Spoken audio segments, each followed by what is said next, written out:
Hallelujah. सभी को जय यीशु। आइए मेरे प्रियो, आज का पवित्र वचन है उपवास के बारे में। आज बहुत से माता पिता एवं भाई बहन उपवास किए, लेकिन हमें किस तरह उपवास किए, हमें किस तरह से उपवास करना चाहिए। बहुत से भाई बहन उपवास तो करते हैं, लेकिन उसकी रहस्य हम नहीं जान पाते हैं। हालेलुया। तो आइए हम वचन को शुरुआत करने से पहले हम आज के हमारे फास्टिंग में हमारे प्रभु यीशु ने हमारी मदद किए, उसके लिए आइए हम धन्यवाद देते हैं। इस सुंदर दिन दिए ताकि हमारे साथ इस उपवास में, जब प्रभु यीशु ने सबसे पहले उसने क्या किया, जब अपने शिष्यों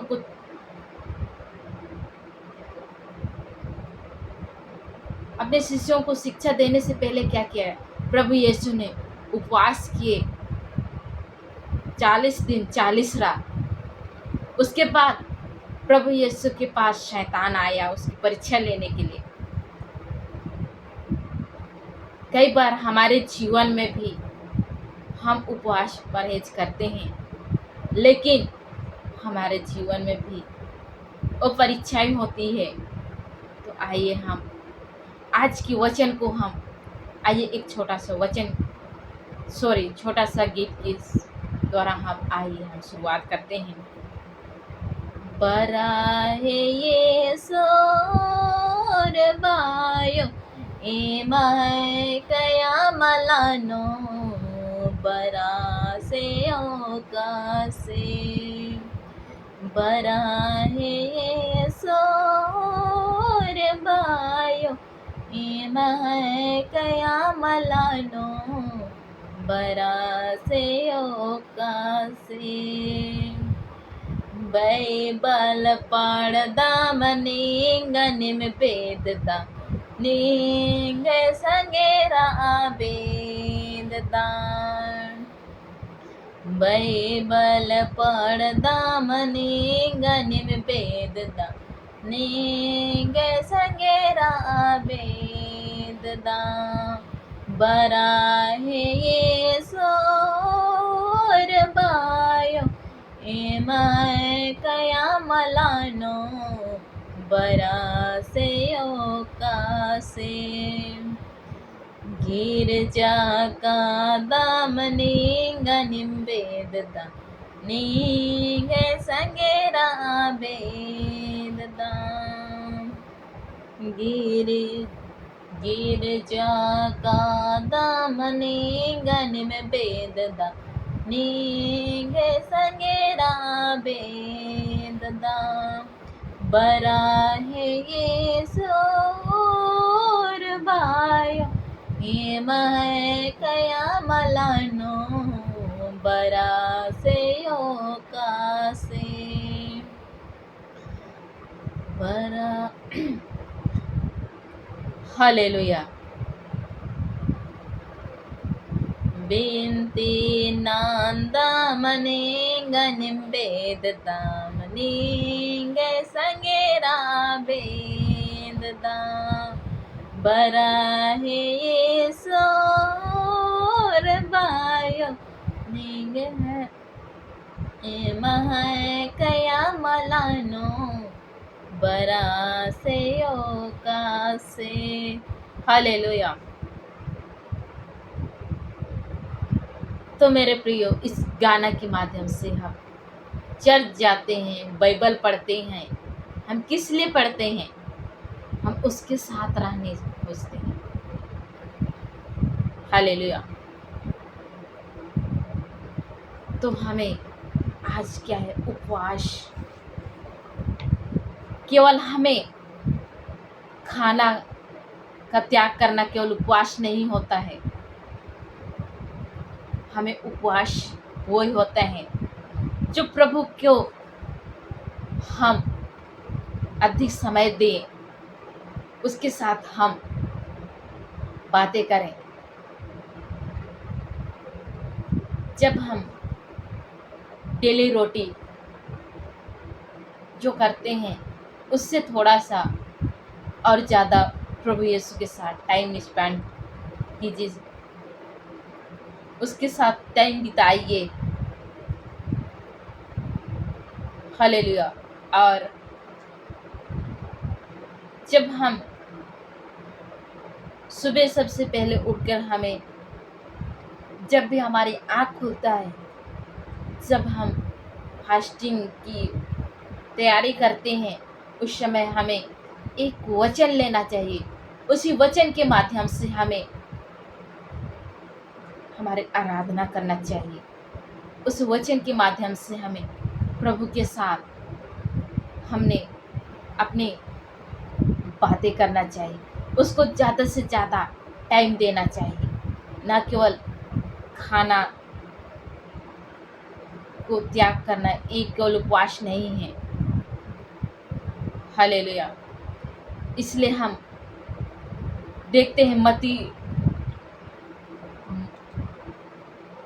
मत्ती का वचन में लिखा गया है, अध्याय 6 वचन संख्या 16 में, उसमें कहता है प्रभु यीशु, ढोंगियों की तरह मुंह उदास मत करो।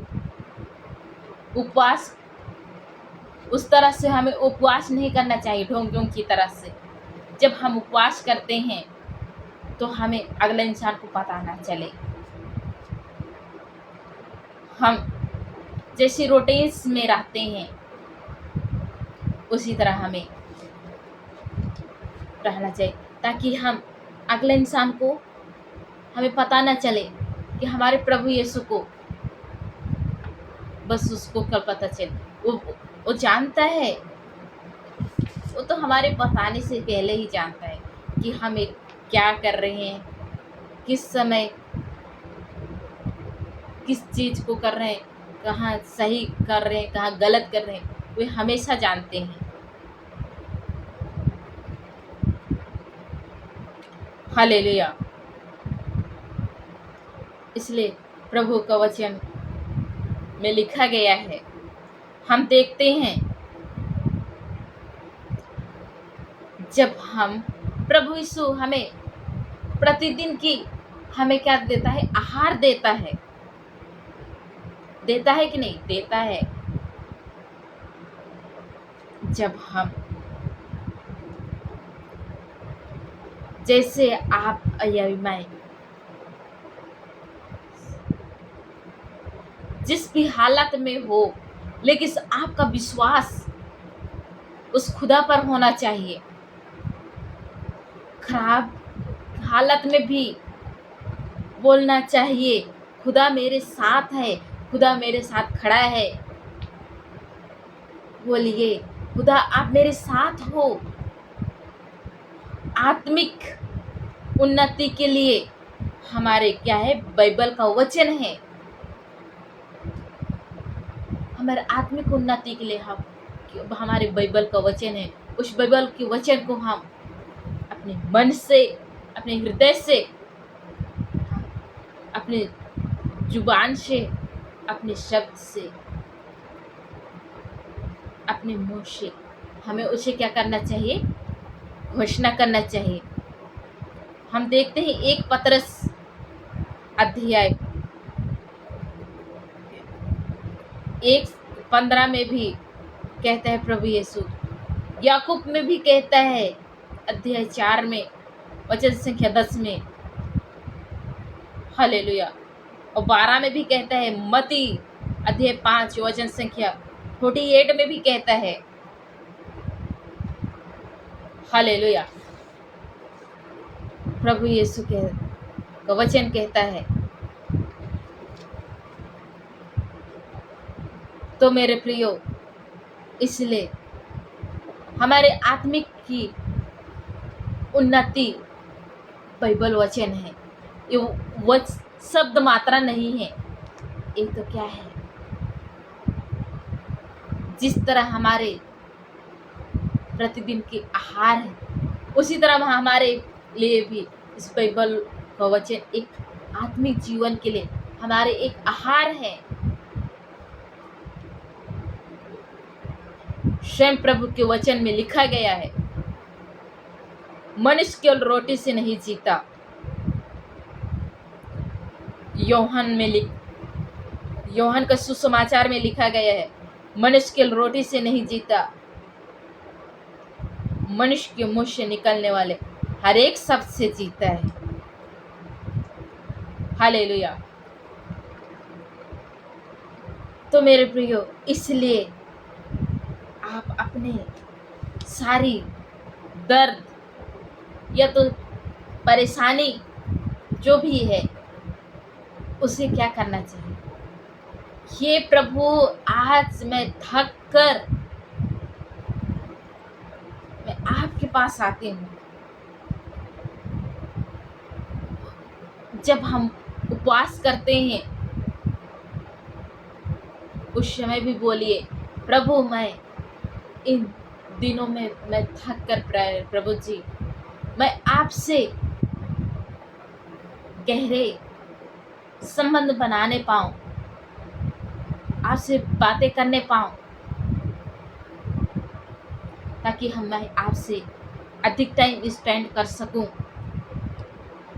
बोलिए उस प्रभु यीशु से और अपने उससे बातें कीजिए, अपने हर एक निवेदन को उसके पास रखिए। हालेलुया। उस प्रभु यीशु तो हमारे इंतजार में है। स्वयं कहता है, मैंने तुम्हें चुना है। हाँ मेरे प्रियो, उस प्रभु यीशु ने हमें चुना है। स्वयं प्रभु यीशु ने हमें अपने प्रतिरूप बनाया है, अपना सब चीज देकर हमें इस संसार में भेजा है, ताकि हम उसकी महिमा करने पाएं, उसकी इच्छा के अनुसार हम अपने जीवन जीने पाएं। हमारे लिए सब कुछ दिया है, लेकिन हम बदले में उसको हम कुछ नहीं दे सकते। मात्र हम उसे धन्यवाद दे सकते हैं, लेकिन उसे भी नहीं करते हैं। हम देखते हैं प्रभु यीशु को वचन में लिखा गया है, मत्ती अध्याय 3 वचन संख्या 11 में, मैं तुम्हें पानी से क्या कहता है, मैं तुम्हें तुम्हारे मन फिराने के लिए बपतिस्मा देता हूँ, परंतु जो मेरे बाद आने वाला है, क्या है यूहन्ना,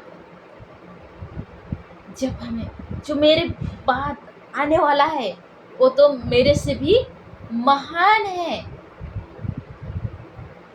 मैं तो उसकी क्या कहे, हम देखते हैं प्रभु के वचन में लिखा है, मैं तो उसकी जूता की फीता खोलने योग्य भी नहीं हूँ।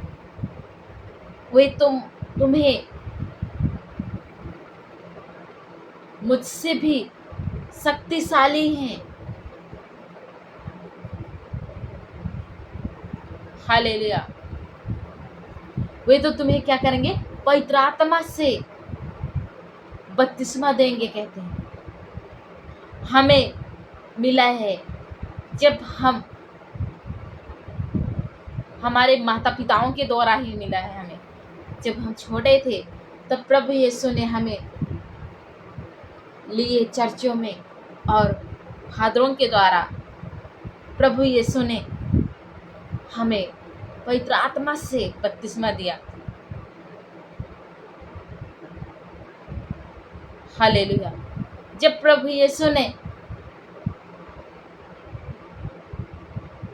हमें पर्दे के पीछे से हमारे हर एक मदद करते हैं। हालेलुया।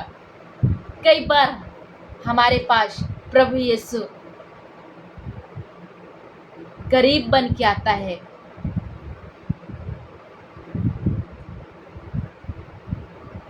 हालेलुया।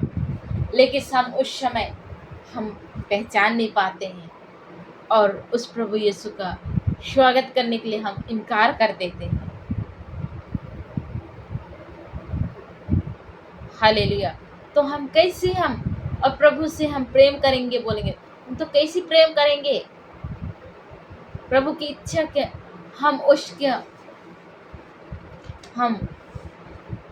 उसके मार्ग में चलने की कोशिश करते हैं, लेकिन हम जब प्रभु यीशु हमसे मिलने आते हैं तो हमें उसे हम इनकार कर देते हैं। Hallelujah. Thank you Lord Jesus.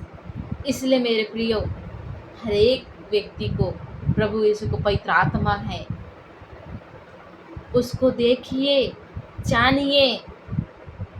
Hallelujah. Thank you Lord Jesus.